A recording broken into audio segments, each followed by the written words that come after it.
Октябрь 2024 года. Небольшой лес около городского морга Лобни. Местные устроили здесь кладбище для домашних животных. И вот обычное тихое место вдруг наполняется звуками. Приезжают машины, появляются люди и начинают копать. Они ищут тело Гульнары Волковой. Эффектная красавица-москвичка исчезла целых 3 года назад. Думали, что она уехала за границу с возлюбленным и живет там свою лучшую жизнь. И вдруг ее ищут здесь, на кладбище для домашних животных. Полиция проверяет версию. Возможно, это зять убил тещу. Он работает тут рядом, в морге. Кажется, что тайна исчезновения Гульнары Волковой раскрыта. Но ее подруги уверены, это еще не вся правда. Остались тайны. Справедливость какая-то должна быть, человек безнаказанный. Впервые за всю историю канала мы будем снимать интервью с героем спиной. Это близкая подруга Гульнары, у которой есть своя картина всего произошедшего, и она очень боится за свою безопасность. Вы позже поймете почему. Обычно мы не соглашаемся на такие условия интервью, но тут такая история, что очень хотелось вам ее рассказать. Помимо неожиданных поворотов, меня лично еще очень тронуло, что преступление было раскрыто благодаря подругам Гульнары. Они несколько лет бились за то, чтобы ее нашли. Не всякий родной по крови человек будет так бороться. В общем, история удивительная. Тут и невероятный цинизм, жестокость, любовь и ненависть, и настоящая женская дружба.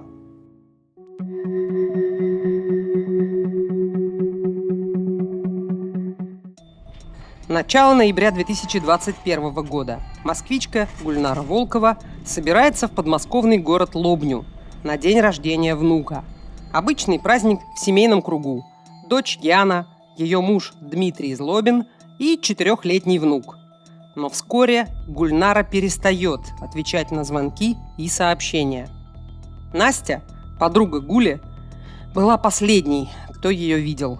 Накануне они вместе отдыхали на пикнике за городом.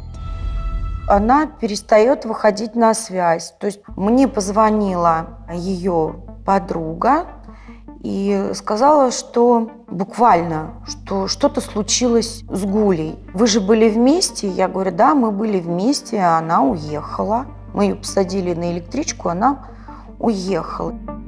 Тогда подруга позвонила дочери Гули. Ее имя мы вынуждены изменить. Пусть будет Яна. В разговоре выяснилось странное. Дочь сказала, что маму она давно не видела, и в Лобню та не приезжала. Но она знает, куда пропала мама. Она стала уходить от ответов, вела себя очень странно, отвечала на вопросы уклончиво. Вы же знаете, моя мама была в поиске какого-то мужчины. Она свободная женщина, она ходила на свидания, она мечтала выйти замуж, чтобы жить в стабильности, чтобы была опора мужская какая-то. И были мужчины, с которыми она ходила на свидания. Она говорит, она ведь, наверное, уехала за границей. Появился типа ухажер, или мог появиться ухажер, и куда-то она могла уехать то ли в Турцию, то ли в Белоруссию, то еще куда-то. Как будто она куда-то уехала, что ее искать не надо. И вроде можно было порадоваться за подругу. Гуле на тот момент было 49 лет. Она прекрасно выглядела, стильная, ухоженная, и у нее были поклонники и какие-то отношения. Насторожило подруг другое. Гуля не говорила им, что уезжает за границу с мужчиной мечты. И это очень странно. У них была такая теплая и очень дружная женская компания. Они часто собирались и откровенничали. Настя вообще дружила с Гулей уже целых 20 лет. Они были как сестры, советовались, рассказывали про свои отношения. У них не было тайн друг от друга. Дело в том, что мы перед этим еще целую неделю ходили в фитнес-клуб. И мы с ней виделись каждый день. Я на машине за ней заезжала, мы ходили на тренировки, потом после этих тренировок шли поплавать в бассейн, посидеть в сауне. У нас было достаточно времени посплетничать. И она как раз рассказывала там про последнего поклонника, про своего, но там никакой речи о загранице не было. Когда мы с ней ехали в машине, там в пробке несколько часов, она бы уже давно бы похвалилась, что у нее там куплен тур, и она планирует там куда-то полететь. Это было бы всем известно. Таким девочки обычно хвалятся в первую очередь, какие они счастливые, да, что там есть поклонник, который пригласил, там есть перспектива на будущее. Но дело в том, что их как раз-то и не было. Сидеть сложа руки и просто ждать, когда Гуля выйдет на связь, подруги не могли. Они очень переживали. Но где и как ее искать, тоже было непонятно. Если Гуля не приезжала в Лобню, возможно, с ней что-то случилось по дороге. И тогда подруги обратились к волонтерам. И тут произошло неожиданное. Мы никак не могли понять, в какой момент она потерялась. Потому что, когда она ехала к Лиде, условно, и до Лиды не доехала, потому что она утверждала, что она маму не видела. Может быть, она подскользнулась, попала под машину. Может быть, она там, я не знаю, там в электричке кто-то столкнул. У нее был, условно, там, новый телефон iPhone. Может быть, у нее телефон украли, и она где-то там, в больницу попала, условно, да, попала в больницу, телефон у нее украли, и поэтому он и не отвечает. То есть с этой позиции мы сначала думали, что действительно что-то случилось. Поэтому я в Лизу Алерт позвонила, все дала описание, по какому маршруту приблизительно ее искать. А потом, когда мы дали заявку на поиски в Лизу Алерт, оттуда отзвонились, сказали, что поиски отменяются, потому что ближайший родственник, дочь, она против. Мы несколько раз подавали заявку, она ее отменяла. История с отменой поисков выглядела очень странно. И тогда подруга Гули связалась с дочерью. Хотела выяснить, в чем вообще дело. Я ей позвонила и спросила, почему ты отменила заявку? Ты же понимаешь, что с мамой что-то случилось? Она сказала, что это надуманная история. Опять уклончиво стала уходить. Сказала, что у них есть дальние родственники престарелые, и она не хочет их волновать. И вообще Лиза Алерт плохо работает. Я ей сказала, что какая разница, плохо работает она или хорошо Лиза Алерт, это не имеет значения. Это волонтеры, они за это денег не берут. Пусть хоть как, плохо или хорошо, пусть работают, пусть ищут. Подруги не только обращались к волонтерам, они пошли в полицию, чтобы подать заявление об исчезновении Гули. Но тут возникло еще одно серьезное препятствие.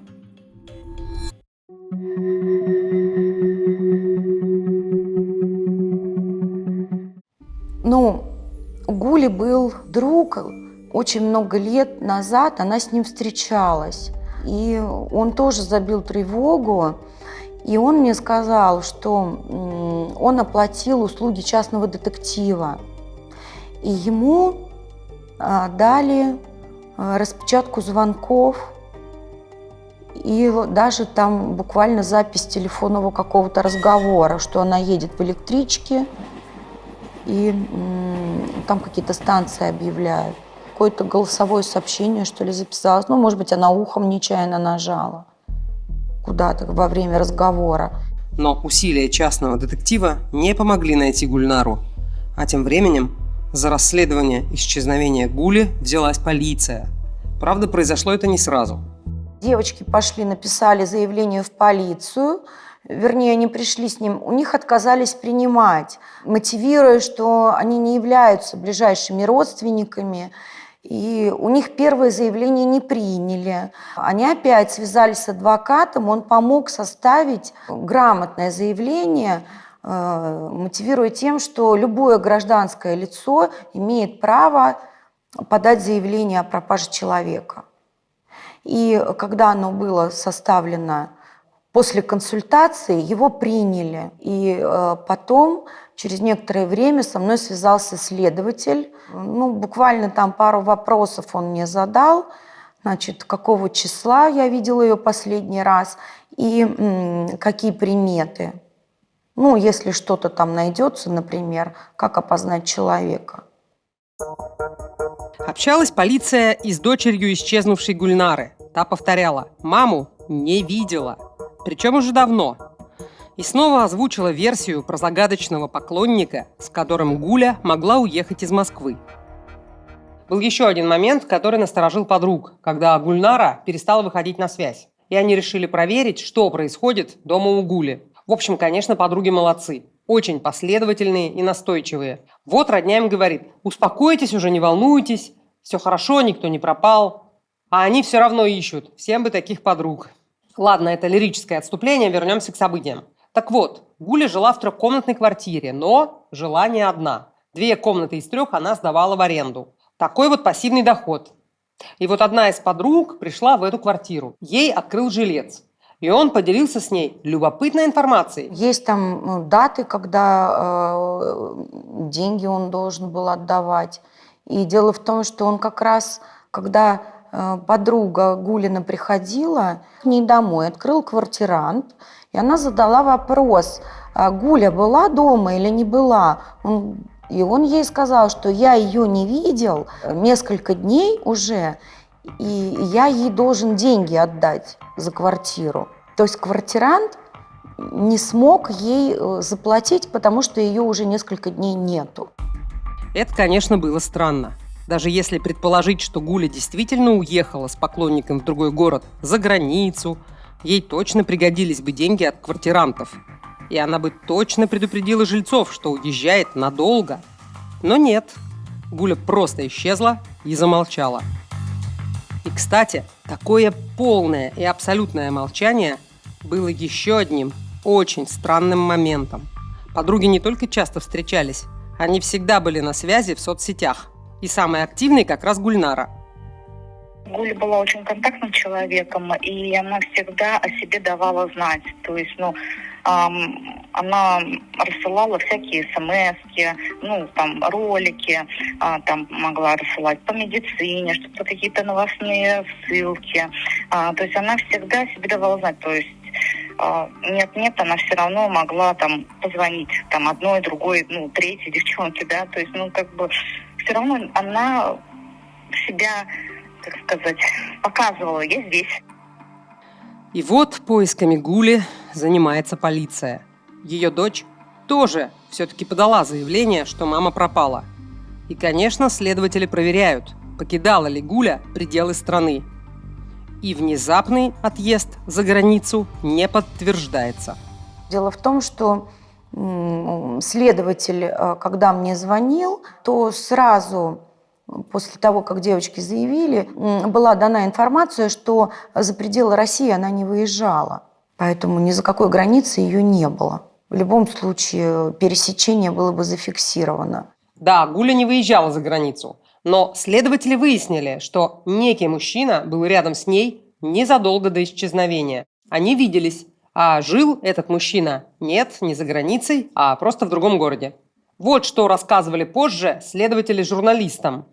Мы проверили по телефонным соединениям номеров пропавшей Волковой и ее знакомого мужчины маршрут их передвижения и выяснили, что она действительно встречалась с этим человеком. Однако затем его телефон начал двигаться в сторону аэропорта, из которого он улетел в другой город и включился уже по прилету за много километров от Москвы. Кстати, в отличие от загадочного заграничного, вот про этого реального ухажера подруги Гули, конечно, знали. Просто там мужчина за ней начал ухаживать, и она говорила, что, может быть, у нас сложатся отношения, и это действительно мужчина моей мечты и так далее. И пока мужчина мечты летел в другой город, в это же время сигнал телефона Гули был зафиксирован в Лобне. И там же, через какое-то время, телефон перестал работать. Получается, что Гульнара все-таки приезжала в Лобню. Но почему родственники настаивали, что не видели ее?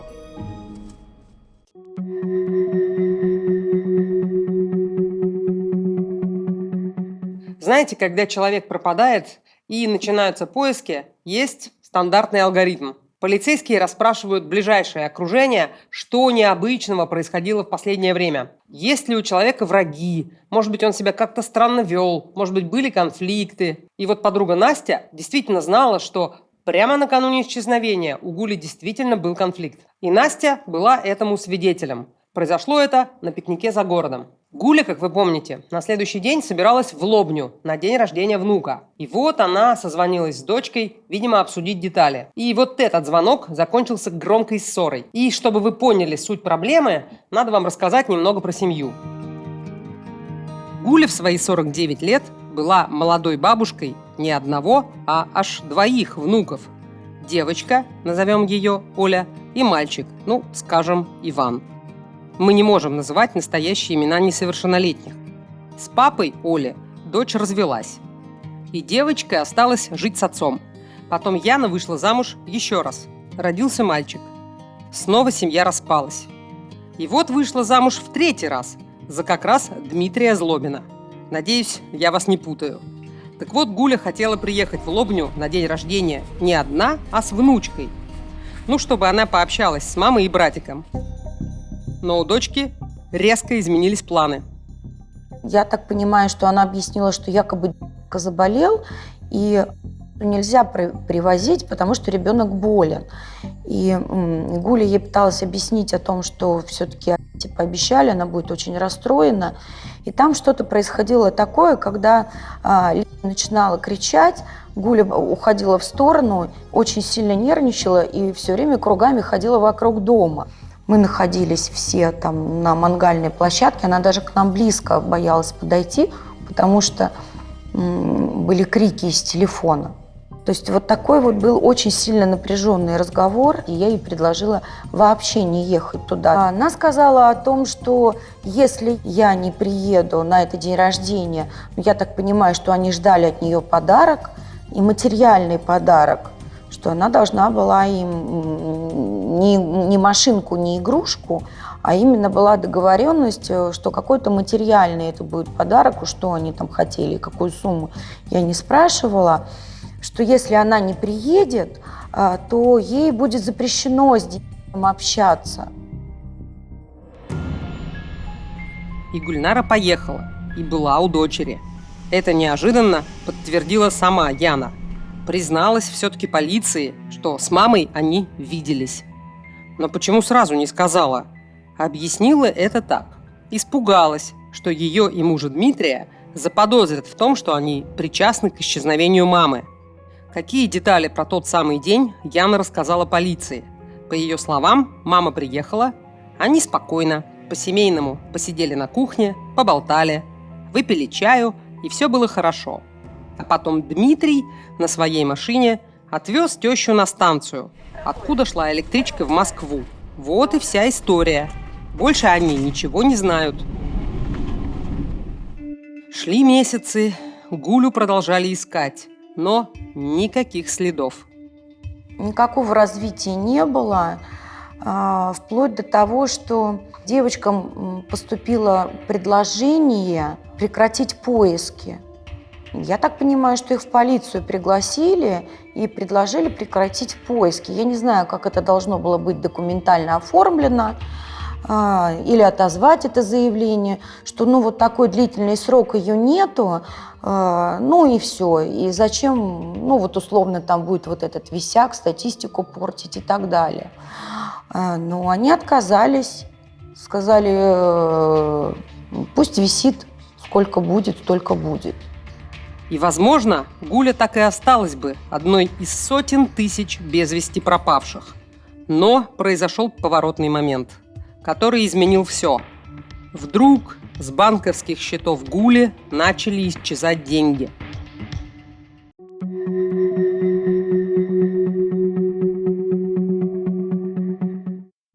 Однажды с подругами Гули связалась ее родственница. Оказалось, что она могла отслеживать банковские операции на счетах Гули. Та сама дала ей такой доступ. По какой причине, до конца неизвестно. Да это и не важно. У Гули была какая-то договоренность с ней. Я не знаю, как предчувствую, что если с ней случится, она могла отслеживать ее счета. И она сказала, что деньги снимаются со счета. То есть было видно, что проходит финансовая операция. Она это видит. Деньги приходят, потом они снимаются, а человек без вести, пропавший. Странная история. Девочки пришли и рассказали следователю о том, что снимаются деньги с карты. И поэтому, значит, следственные органы решили проверить достоверность этой информации. И действительно, сумма была снята в районе 3, по-моему, миллионов, 3 с лишним миллиона. Достаточно хорошая сумма. И правда, сумма не маленькая, но Гульнара смогла ее накопить. Она вообще была женщиной ответственной и финансово независимой. У нее 2 высших образования, у нее просто последняя специальность, она сурдопедагог, это достаточно специфическая. И в нашем районе, в общем, таких школ не было. По специальности Гуля практически не работала. Она занималась организацией бизнес-встреч, еще какие-то проекты. Ну и плюс сдавала 2 комнаты в своей московской трешке. Тоже неплохой доход. К тому же Гуля была из тех редких людей, кто умеет и экономить, и отдыхать, радоваться жизни, но без лишних трат. Она была очень экономная, она всегда смотрела цены в магазинах, то есть где скидки, где распродажи, то есть никогда не торопилась. Она очень к этому внимательно подходила, то есть потому что она копила денежку, и она, видно, неплохо копила. Она такая очень экономная была, не транжира. Вернемся к расследованию. Напомню, Гульнара исчезла, а с ее счетов кто-то начал снимать разные суммы. Найти этого кого-то оказалось совсем несложно. Цифровой след вывел на зятя Дмитрия Злобина. Следователи хорошо изучили биографию Дмитрия. Вроде простой, хороший парень. Но кое-что насторожило. Мужчина работал лабораторным техником в бюро судебно-медицинской экспертизы. Очевидно, что такой человек может разбираться в том, как грамотно скрыть улики, замести следы. Следователи начали детально изучать, что делал Дмитрий в тот самый день. Проверили, где находился сигнал телефона. У подозреваемого было несколько мобильных. Один привязан к сигнализации машины. Выяснили, что Дмитрий действительно выезжал в тот самый вечер. Но поехал он не на станцию, а почему-то за город. Значит, Дмитрий обманул следователей. Значит, он что-то скрывает. И Злобина решили задержать. С момента исчезновения Гули прошло целых 3 года.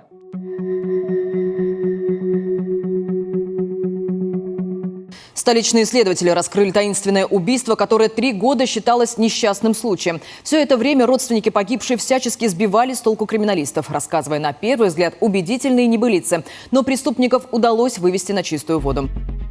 Поняв, что у следователей есть весомые улики, Дмитрий Злобин на допросе признался. Да, это он расправился с тещей. И рассказал такую историю. Теща приехала в гости, они спокойно общались, все было хорошо.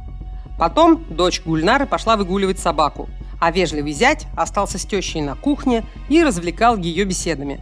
Но потом они начали ссориться. И якобы теща выговаривала зятю, какой плохой муж достался дочке. Мало зарабатывает, никчемный, и вообще им надо развестись. Это все по словам Дмитрия. Она оскорбляла его, и он не выдержал. Мы общались в один момент в ссоре. Я вскурил, встал и ударил ее вот так вот кулаком на отмышь. И она упала. Да, он признал вину. Он объяснил, что Гуля к нему плохо относилась, что-то сказала ему, что ему не понравилось. И было, что она против брака, что она против этого зятя. И сгоряча он ее ударил нечаянно и не рассчитал. И что было дальше с телом Гульнары? Тут Дмитрий менял версии. Но никто не мог даже представить, что зять закопает тещу как собаку. И в данном случае это не фигура речи. Для подруг новость, что Гуля убита, стала потрясением. Хоть и прошло 3 года, они продолжали надеяться, что Гуля все-таки жива, и она где-то в другом городе, и по каким-то своим причинам не выходит на связь. И вот теперь надежды уже не было. Я плакала. Я плакала, мне было очень больно, потому что, даже сейчас у меня такой, знаете, комок в горле постоянно стоит. все-таки у нас до последнего была надежда, что она жива. Мы надеялись, что все-таки она появится. И, конечно, это было очень тяжело для нас, таким, знаете, как будто кулаком в грудь ударили. Я почувствовала, что мне вот действительно больно. Я ощутила вот от этой информации физическую боль. Мне было действительно тяжело дышать.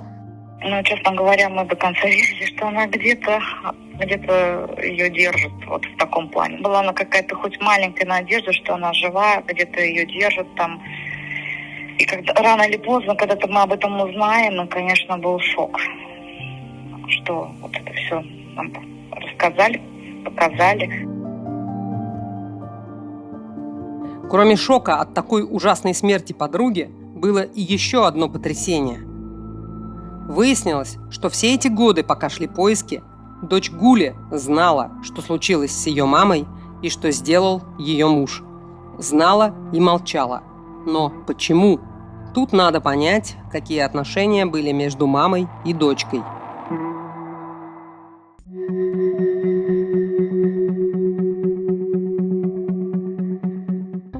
Отношения Гульнары с дочкой складывались непросто. Причем начиная с подросткового возраста Яны. Казалось бы, понятно, в такой период конфликты между родителями и детьми – это обычное дело. Но подруга вспоминает, отношения между мамой и дочкой были уж очень напряженными и сложными. Когда я была подростком, я знаю, что она постоянно ею манипулировала. То есть говорила, что ее в школе оговорили, она ни в чем не виновата, она бедная, несчастная, ее везде обижают. Я знаю, что она консультировалась у невролога. Там были ситуации, когда невролог ей сказал: вы поаккуратней. Она ее шантажировала. То есть были моменты, когда она начинала, если она не получает от матери желаемого результата в каких-то покупках, в приобретении телефона или каких-то новых вещей, она могла встать на подоконник. И она рано забеременела, до совершеннолетия она родила ребенка, и потом она его оставила в той семье. Речь про старшую дочь Яны, Олю. Ей было примерно 8 лет, когда пропала ее бабушка Гуля. Но почему девочка не жила со своей мамой? Она сказала, что я ее не люблю и не готова ее воспитывать. И у Гули тоже по поводу этого возникали конфликтные ситуации. Она не хотела общаться с этой девочкой, а девочка очень милая, послушная. Гуля очень много о ней рассказывала и всегда говорила о том, что мне очень стыдно, что я воспитала такую дочь, и я хочу себя видеть в своих внуках и компенсировать. Она отдала девочку заниматься в гимнастику. Она ездила, брала девочку, возила на тренировки, ждала после тренировок. Она ее потом отдала в конный спорт. Это дорогостоящее увлечение. И она все оплачивала. Социальные путевки, когда ей давали, она брала ее с собой отдыхать. Была ситуация, что гражданский муж был вынужден подать на алименты. Она отказалась помогать материально этой девочке, своей собственной дочери. И был суд, и присудили определенную сумму задолженности. Я не знаю, по-моему, часть этой задолженности даже, по-моему, Гуля помогала погасить сама. То есть до такой степени ей не нужен был этот ребенок, что она даже и алименты не платила. Потом Гуля говорила, что, опять повторюсь, что мне стыдно, что я воспитала такую дочь, и я хочу помогать внукам. Дети не виноваты, что у них вот такая мать, не очень заботливая, грубая. То есть она на них может кричать, дергать их. Гульнара стала жаловаться, что вот этот мальчик у них как сорняк, они за ним не смотрят, они не водят его в детский сад. Насколько я знаю, что у ребенка были проблемы с речью, то есть он достаточно большой, ему 3 с лишним года, а он был неговорящий. То есть ему нужно было заниматься к логопеду, к дефектологу, куда-то водить. Когда она стала делать замечания о том, что вы не занимаетесь ребенком, опять начали возникать конфликтные ситуации. Переходила на крик, швыряла трубку, сказала: я вообще с тобой тогда общаться не буду и запрещу тебе встречаться с внуком. Мама с дочкой то ссорились, то мирились. Гульнара всегда хотела быть лучшей бабушкой для своих внуков и старалась помогать дочери, несмотря на их разногласия. Но в то же время не позволяла совсем уж садиться на шею.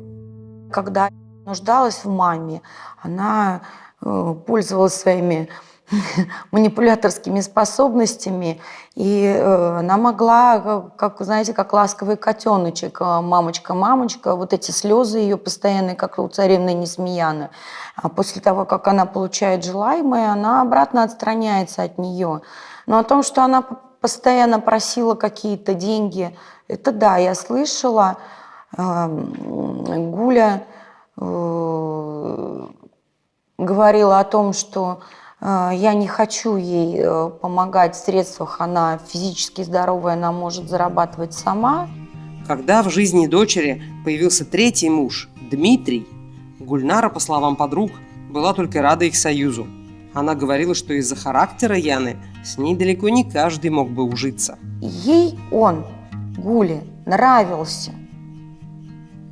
И она говорила, что не каждый мужчина может вытерпеть мою дочь. Она мне сказала, что я очень рада, когда все-таки они решили расписаться. И она сказала даже вплоть такую фразу, она говорит: он такой спокойный, он немногословный, немного говорит, как он вообще терпит ее. Вот дословно, как он ее вообще терпит, ее сложный характер. Если она начинает там что-то там эмоционировать, она просто молчит. А он, со слов Гульнары, был непробиваемый. Но как так вышло, что этот, по мнению Гули, непробиваемый зять совершил убийство? И что на самом деле знала дочь жертвы?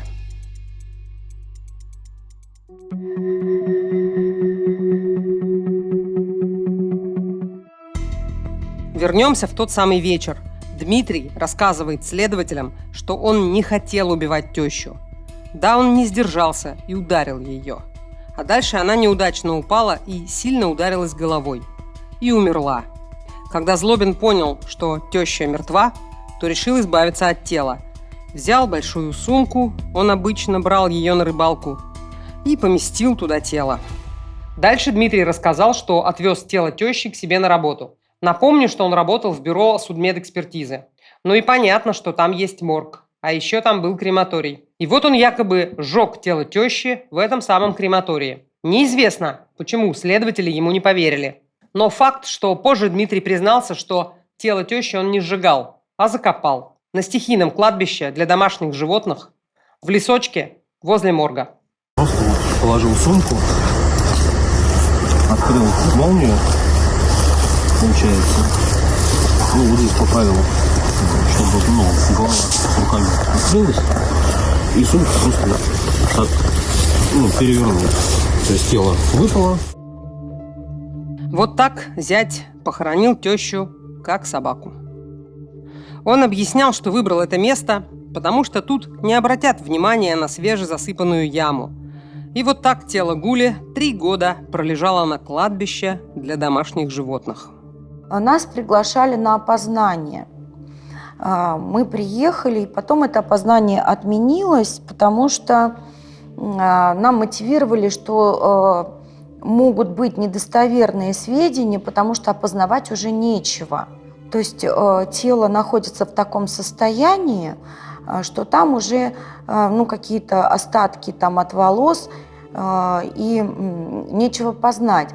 Дочь отказалась в морг приходить на опознание, ее очень долго не могли похоронить. Вы понимаете, неопознанное тело лежит в морге. То есть человек даже не предан земле. Это тоже страшно, неприятно и ужасно. В какой-то момент следственные органы изъяли биоматериал, и только по биоматериалу она была опознана. Позже, анализируя обстоятельства опознания, Настя вспомнила важную, на ее взгляд, деталь, которая помогла бы опознать тело. Незадолго до исчезновения Гуля сделала маникюр. Но, насколько поняла Настя из общения со следователем, следов лака не было. Дело в том, что когда я ее видела последний день, она хвасталась новым маникюром. И у нее на руках был гель-лак. И мне стало очень странно, если остались остатки одежды, то как мог разложиться гель-лак? Это практически пластик. Его ни с чем не стереть, не снять, его просто спиливают с ногтей. Ну, я не знаю, его только кислотой можно растворить. То есть мы понимаем, что полиэтиленовый пакет, да, сколько он там в земле, не разлагается. Как мог разложиться маникюр, гель-лак? Понятно, что маникюр к опознанию тела не имеет никакого отношения. Но сам факт, что гель-лака не было, натолкнул Настю на жуткую мысль. С телом Гульнары, а точнее с руками, убийца мог что-то сделать. Мое объяснение, лично мое объяснение, что муж патологоанатом, наверное, пытались, если вдруг кто-то найдет, какая-нибудь собака там в лесу, чтобы тело было неопознанным. Наверное, что-то с руками происходило. Следователи выяснили, что дочь знала, где Дмитрий закопал тело матери. Но по ее словам и по показаниям Дмитрия, о преступлении она узнала далеко не сразу. В тот день, погуляв с собакой, Яна вернулась домой, но ни Гули, ни мужа там не было. Она позвонила мужу. Тот сказал, что повез тещу на станцию. Потом стало известно, что Гуля исчезла. Потом начались поиски. И где-то через месяц после трагедии Дмитрий решил рассказать жене правду. Якобы ему стало жалко Яну. Та ищет маму, переживает из-за ее пропажи. В общем, не выдержал и рассказал. Но почему дочь сразу не пошла в полицию? Вот как она объяснила это следователям. Сейчас процитирую. Примерно на протяжении года после случившегося я его побаивалась. Однако со временем поверила мужу, что это произошло случайно. Еще она говорила, что агрессии от него не чувствовала. Искренне поверила в его невиновность и не хотела, чтобы его посадили. Вот и молчала. Следователи, конечно же, проверяли, могла ли дочь Гули быть сообщницей своего мужа. Может быть, она была в момент преступления тоже на той самой кухне, но доказательств не нашли. Зато были факты, что деньги со счетов тещи Дмитрий снимал не один. Он делал это вместе с женой. Но какой статус в уголовном деле получила дочь Гули? Когда подруги узнали об этом статусе, то были поражены.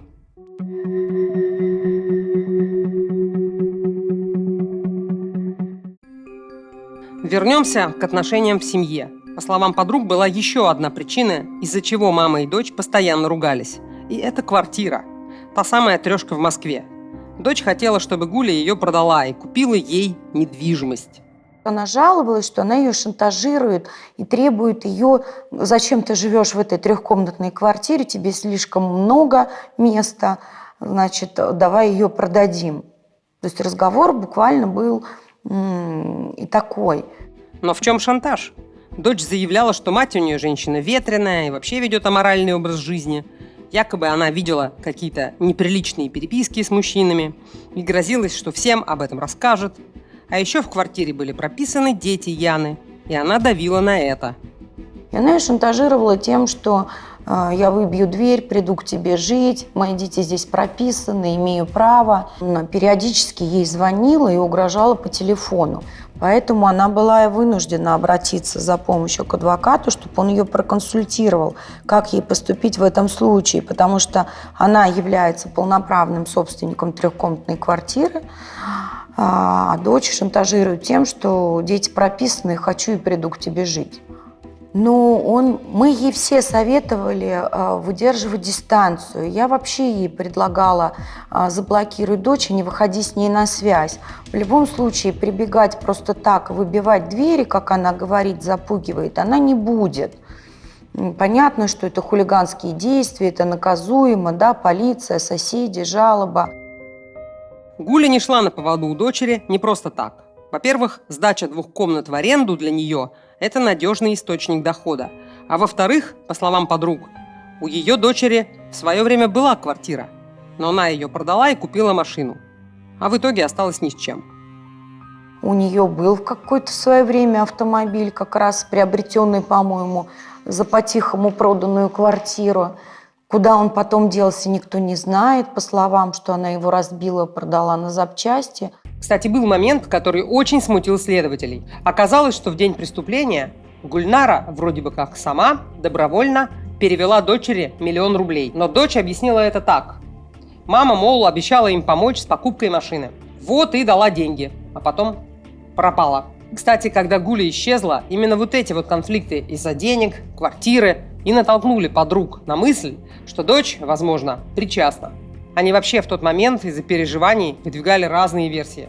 И какие-то даже киношные, с закрученным сюжетом, как в сериале. Если честно, у нас была такая версия, что она ее держит в заперти, и просто ее вынуждает, там, я не знаю, там связанная она у нее, не связанная.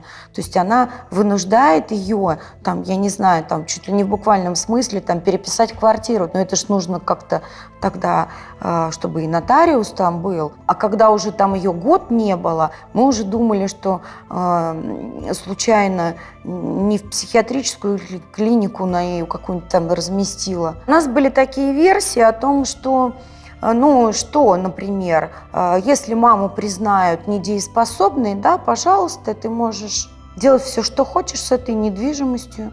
Самое главное – признать недееспособной мать. Потому что буквально там до этого прошел какой-то эпизод там по телевидению, что нерадивые дети сдают своих престарелых родителей в частные клиники. Это не медицинская организация, где там нет учета, когда вот поиски идут, там позвонили по больницам и нашли, правильно? А частные там ничего там не найдешь. Мы не могли даже себе предположить, что ее нету в живых. Мы все-таки думали, что она жива, и адвокат нам сказал, что вы узнаете подробности про Гулю, просматривайте объявление по продаже недвижимости, как только квартира появится в продаже, скорее всего, Гуля появится. Но Гуля не появилась. Реальность оказалась трагичной. Пока подруги искали Гулю, дочь с мужем потихоньку снимали с ее счета разные суммы. Напомню, что в общей сложности они потратили 3 миллиона, а все равно не хватило. Начали брать кредиты на паспортные данные Гульнары. Долги они потихоньку гасили. Выждала какой-то период времени, да, смотрит следствие, бездействует. Ну, давайте, теперь можно уже и деньгами пользоваться с чистой совестью. Мы в соцсетях наблюдали ее счастливые фотографии с ее мужем. Она всегда выглядела счастливой, радостной. То есть, нигде не было нотки печали вообще. И знакомые, которые ее встречали, говорили, прекрасно выглядит, улыбается, позитивная, по маме не скучает, все у нее хорошо. Подруги Гульнары не верят, что дочь в этой истории только пользовалась деньгами и скрывала смерть мамы. Правда, на их взгляд, куда хуже и страшнее. Жалко, что все так произошло, что Гули нет, что такая семейная произошла трагедия. Честно говоря, не очень верится, что ее убил именно зять. А Гуля про него никогда плохо про него не говорила.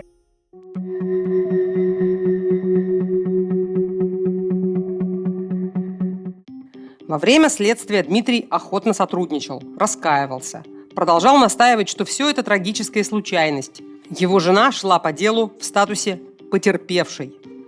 Как обычно бывает, когда убивают человека, то ближайшие родственники выступают в качестве потерпевших. Показания Злобина выглядели убедительными. Он все подробно рассказывал и показывал, как и куда он бил, как упала теща. Позже его слова подтвердила судебно-медицинская экспертиза. Но подруги жертвы видят в деле несостыковки и не могут молчать. Например, по их словам, Злобин даже не мог указать, где именно он закопал тело. И этой информацией, по словам подруги, с ней поделились следователи. И место захоронения указала сама дочь. Муж не смог показать, где она закопана, указала, где закопана именно она. То есть у нее была более ясная картина в голове, где тело спрятано, чем у него. Тоже как-то странно. Однако дочь Гули говорила следователям, что место, где похоронена мать, она не знала. Она якобы спрашивала у мужа, но он ответил без подробностей. Тело в лесу, недалеко от его работы, и все. Удар был нанесен в висок, но дело в том, что были еще другие повреждения костей.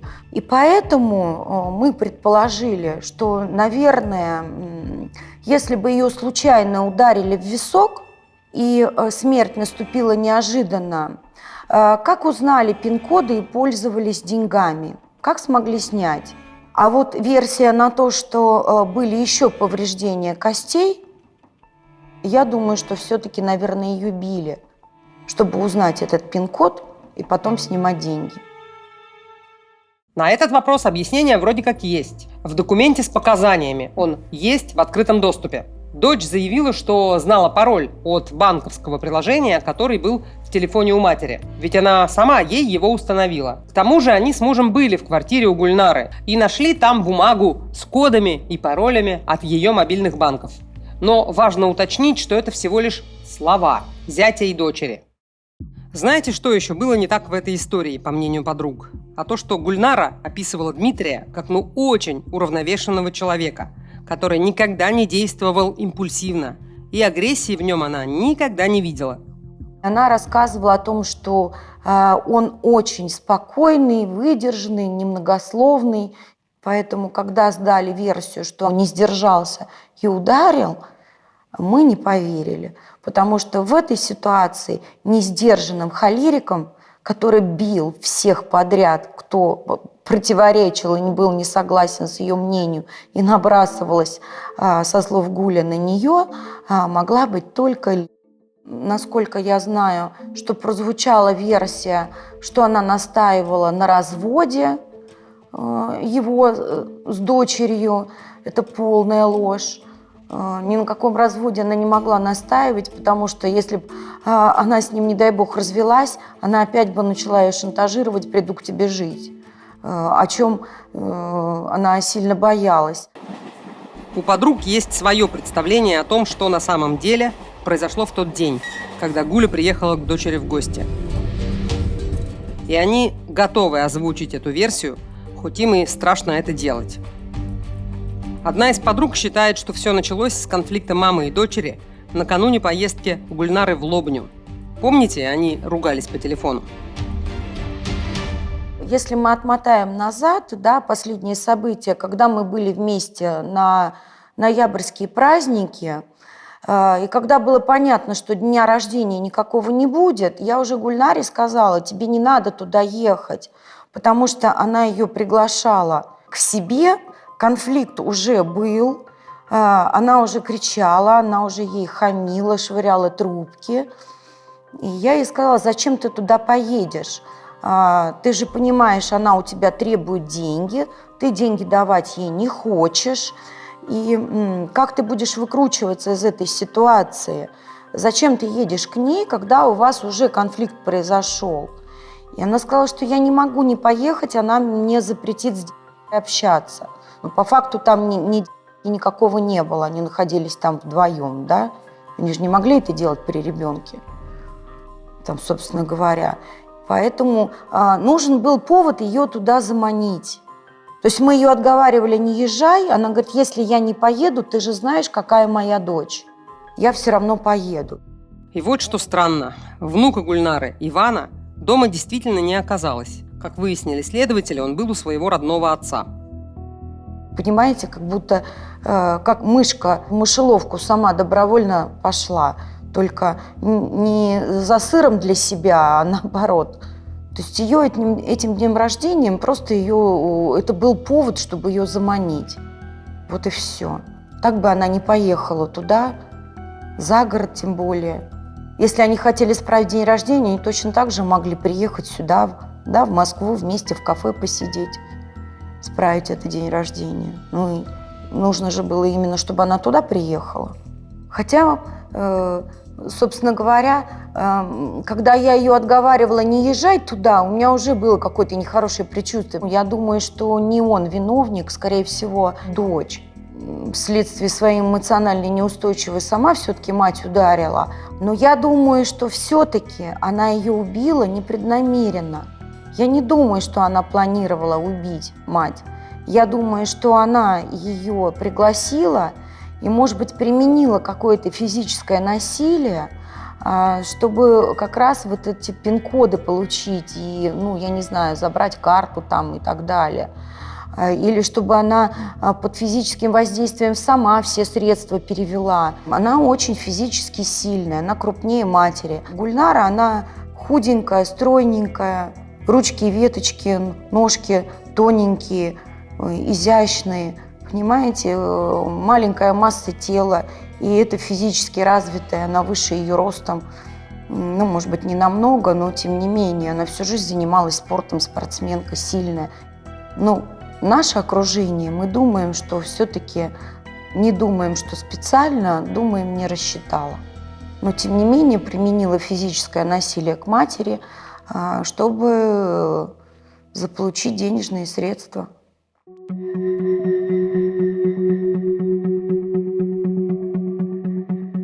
Я хочу сказать, что я не занимаю ничью сторону. И то, что говорят герои, это их предположения и их выводы. Они не родились в моей голове. И подруги пришли к таким выводам, потому что Гуля им очень много рассказывала про свое прошлое, про свои отношения с дочкой, про то, как все было сложно, еще когда девочка была подростком. И не просто сложно, а временами даже очень страшно. Были случаи, когда она рассказывала, что когда была подростком, в пылу своей эмоциональной возбужденности она могла на нее наброситься с кулаками, на мать родную. И она говорила, что я ее боюсь, я физически ее боюсь. Я не спрашивала подробностей, в чем, я не знаю, толкала она ее там, или она ее трясла там за одежду. Но дословно она говорила, она набрасывалась на меня, и я ее боюсь. Мать боялась родную дочь. Она ее до нервного тика доводила. Это очень сложные отношения. И, насколько я знаю, она стояла на школьном учете. Она в школе устраивала драки. Нам был случай, когда она с параллельного класса, даже мальчик, по-моему, старше на год ее был, она его побила. Гуля просто перестала с ней справляться. Она не воспринимала ее, как авторитет, как мать. Иногда она поддавалась манипуляциям и пыталась идти у нее на поводу. Иногда она вводила ее в ступор, она ее просто боялась, потому что я достаточно крупнее, чем Гуля, она физически очень развитая, она сильная, потому что занималась и конным спортом, и в гимнастике. То есть у нее очень хорошие физические данные. Гуля обращалась к психологу, к неврологу, чтобы как-то решить проблемы с дочкой. А однажды поняла, что с дочкой совсем не справляется. И связалась с бывшим мужем, папой Яны. Какое-то время девочка жила с отцом. Но и после этого отношения с мамой лучше не стали. Гуля переживала из-за этого. Еще и потому, что у нее самой были с детства сложные отношения с мамой. И ей очень хотелось избежать всего этого со своей дочкой. Много она рассказывала. У нее тяжелое детство было. В каком плане, например? Она воспитывалась в мусульманской семье. У нее очень строгая мама. Она ее физические наказания применяла. Гульнара жаловалась, что строгая мама делала ей ограничения в одежде. Она заставляла одевать ее достаточно длинные юбки, и она стеснялась ходить в школу, что в школе будет буллинг, будут дразнить. И поэтому ей приходилось иногда переодеваться в другую какую-то одежду, которую она где-то прятала, или она переодевалась у своей подруги-одноклассницы. У нее была сестра-инвалид, за которой заставляли смотреть, и она ее не справлялась с ней во время прогулки. Она рассказывала, что вот эта девочка физически сильная тоже ее избивала. То есть у нее достаточно такое тяжелое детство было. Да, этими подробностями она делилась, как ей было тяжело, почему она так быстро вышла замуж, например. Да? И, то есть ей хотелось быстренько убежать из семьи. от своих родителей, поэтому она вышла замуж. Вначале все было хорошо, родилась дочь. Но в итоге семейная жизнь не сложилась. С мужем Гульнара развелась. Она тоже рассказывала, что у него было такое, скажем так, агрессивное поведение. Я не знаю, там, холерик он по темпераменту или просто дурное воспитание. Но там и что-то с алкоголем было. И, в общем-то, она развелась и ушла от него.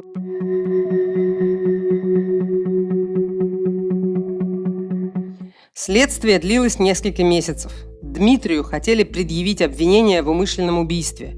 За такое преступление срок до 15 лет лишения свободы. Подруги Гули продолжали сомневаться, что он все это сотворил один. Я думаю, что он взял вину полностью на себя, потому что следователь, нет, не следователь, а кто ведет дело, кто вел, вернее, он сказал, что он просто ее очень сильно любит, муж ее, что он ее очень сильно любит, и, скорее всего, он взял вину на себя. И следователь нам сказал, что действительно он ее так любит, отзывается о ней только хорошо и говорит, что она ни в чем не виновата, только я, только я. Есть знакомые, которые видели уже на тот момент, когда уже по телевидению этот сюжет прозвучал. И она сказала, что мой муж не виноват, а моя мама виновата, она его спровоцировала. Какого-то сожаления, какой-то печали о том, что погибла родная мать, никто не увидел. И потом вот эти вот уклончивые разговоры. И больше всего, конечно, поразило, что мы дважды подаем, а она отменяет заявку. То есть получается, что она не заинтересована в том, что маму нашли. Лиза Алерт плохо работает. Да как бы она ни работала, сколько людей она спасла. Пусть ищет, она за это деньги не берет. Она была против. В моей голове это не укладывается, понимаете, что дочь манипулятор, мы все это знали, что она неуравновешенная, мы это знали, но что вот она вплоть до такой степени докатится, не знаю. Дмитрий Злобин продолжал настаивать. Никакого умысла, несчастный случай. И не было никакого корыстного мотива. И дальше происходит неожиданное. Уголовную статью меняют. Наверное, был хороший адвокат. Я не могу объяснить. То есть, прозвучала версия о том, что это не преднамеренное убийство, что Гуля его спровоцировала. Как раз о судебном процессе у меня никакой информации нету. Нас не приглашали. Хотя мы в Следственном комитете давали показания, да. Честно говоря, мы думали, может быть, прокурор нас хотя бы пригласит, там какие-то вопросы задаст. Нет. В итоге судили Дмитрия уже не за убийство, а за умышленное причинение тяжкого вреда здоровью, повлекшим по неосторожности смерть. Приговор – 5 лет лишения свободы. Да, всего 5. Но в колонии строгого режима. Вы знаете, тут такое мнение, например, что он получил довольно мягкий срок. Мне его искренне жалко. Почему? Я думаю, что не он виновник, скорее всего. Я думаю, что вот здесь я могу только искренне ему посочувствовать, потому что пока он будет находиться в местах не столь отдаленных, где гарантия, что наша прекрасная Лиза его дождется, не найдет себе какого-нибудь еще там по счету 4-го мужа, и также будет им манипулировать, как она это делала раньше с другими мужчинами и с собственной матерью. Поэтому я только думаю, что он несчастный мужик, которого облапошили, и вот что с ним будет, как он будет там сидеть, как он себя будет чувствовать там. А ей все безнаказанно. Здесь очень обидно, что она не понесла никакого наказания, и, собственно говоря, ее даже не привлекли за мошеннические действия, потому что, собственно говоря, не будучи наследником, все-таки она пользовалась денежными средствами, хотя бы за это ее привлекли, я уже не знаю. Получается, человеку все сошло с рук, и она осталась полностью безнаказанной. Полностью. И вины своей ни в чем не осознает. Конечно, не знаю, что там такое ужасное произошло. Вот, и, конечно, если это тема денег, это, конечно, ужасно. Вот, чтобы ради денег совершить такое преступление, я не знаю, что могло сподвигнуть человека вот на это. Даже какие мотивы, даже объяснить не могу. Даже, невозможно это принять. Не смогли предъявить Яне даже укрывательство. Ведь по закону она имела право не свидетельствовать против супруга. А по словам адвокатов, которые переводят СМИ, дочь не могли признать и соучастницей, цитирую, потому что она заранее не оговаривала со Злобиным нанесение телесных повреждений, которые привели к смерти, и не участвовала в этом.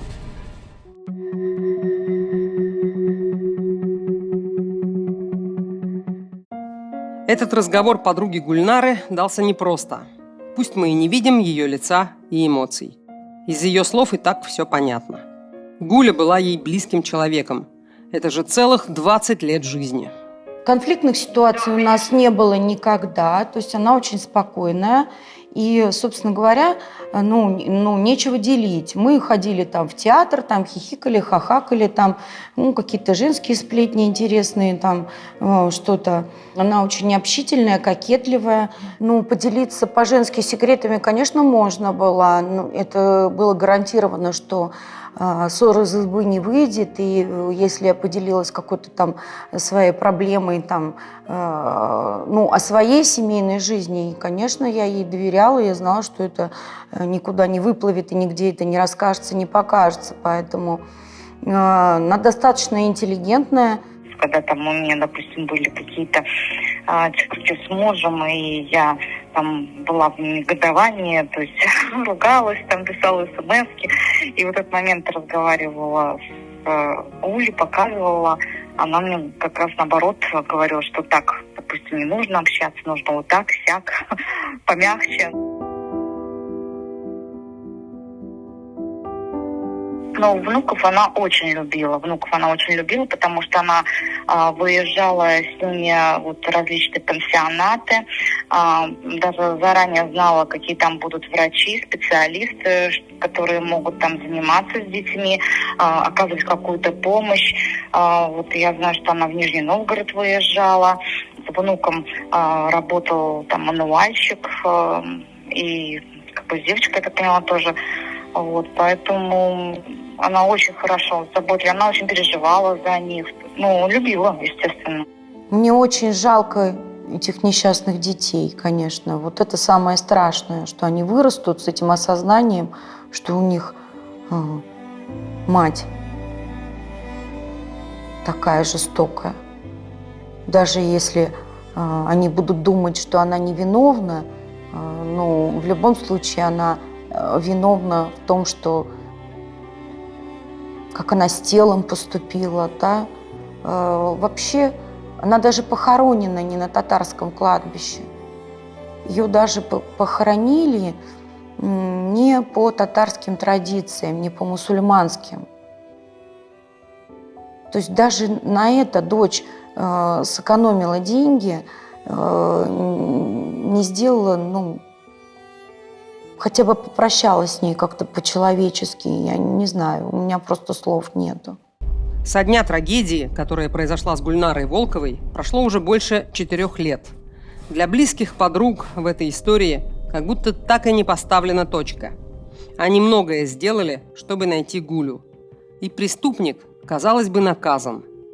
Но их не отпускает чувство, что они так и не добились справедливости. Я неделю думала, хочу ли я давать это интервью или не хочу я давать. Я не хотела бы, понимаете, какой-то публичной огласки, потому что, с другой стороны, справедливость какая-то должна быть, человек безнаказанный. Трудно, я боролась, и все-таки, наверное, может быть, чтобы и Я не знаю, будет справедливость или не будет справедливость, но хотя бы, что я какую-то попытку предприняла, наверное, может быть, чтобы моя совесть чиста была. Ну, раз у нас не получилось со следствием, мы так старались, мы так пытались что-то, не знаю, трудно сказать однозначно. Очень много мыслей в голове. И понимаете, и вот представляете, вот это чудовище, человек с нездоровой психикой, наслаждается жизнью, ходит, пользуется благами, пользуется той недвижимостью. И более того, у меня в голове не укладывалась эта информация, что вот эта вот девочка, которая, ну, я не могу сказать, что она у меня росла на моих глазах, но я ее видела, ну, вместе на отдыхе были. И вот такой вот человек, это даже, я не знаю, это даже не человек, это что-то такое, человекоподобное выросло. Мало того, что она побросала своих детей, и еще вот так вот неблагодарная и поступила с матерью, которая тянула этих несчастных внуков, кто теперь будет ими заниматься. Как вырастут эти дети? Что они будут думать? Мне просто страшно представить вообще. Это информация, которая уже выплыла, ее не утаить. Что будут думать эти дети? Это бедная девочка, которая так скучала по маме, и не хватало ей. Ее лишали возможности общаться со своим младшим братиком, и теперь она точно с ним не общается, и вряд ли когда-то будет, я не знаю, может быть, когда вырастет и станет совершеннолетней. Это все очень ужасно и печально.